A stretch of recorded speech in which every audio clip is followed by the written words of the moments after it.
যাচ্ছি আমার ছোটো বাড়ির দিকে। তো দেখো তোমরাই আম কিনে খাও, 50 টাকা 100 টাকা। আমি খাবো না। এই যে বোম্বাই আম, এই যে গাছে ঝুলে রয়েছে আম। যাই হোক, দেখতেই পাচ্ছ হয়তো। তো ভিডিওটা না, কারণ কি এরকম রাস্তাঘাটে এইরকম পড়ে থাকে, ঠিক আছে। দেখো গ্রামের এখন এসছি আমি। আমার টিয়া পাখি, আমার না মানে আমার বুনু ভাইয়ের বলতে পারো। টিয়া পাখিটা না একসময় এসেছিলো আমার বড় মামি ঘরে আর কি, উড়ে না, ওর না ডানা নেই, মানে ডানায় পাখা কম, উড়তে পারে না। তো আমরা অনেকবার ছেড়ে দিয়েছি কিন্তু যায় না, ওরা যায় না, বা হয়তো ওরা ভুলে গেছে কোনো কারণবশত।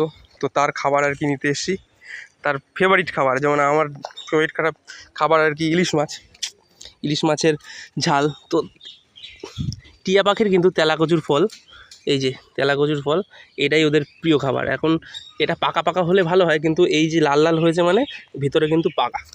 তো ওর জন্য ফল তুলতে এসছি, তেলাকচুর ফল।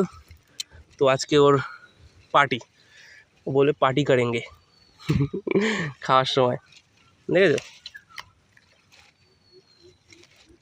সো ওর জন্য সিডস আনা হয়েছে, মানে বিভিন্ন ধরনের মানে ড্রাই ফ্রুটস বলতে পারো, দানা শস্যও আছে ওর মধ্যে, ড্রাই ফ্রুটসও আছে কিছু।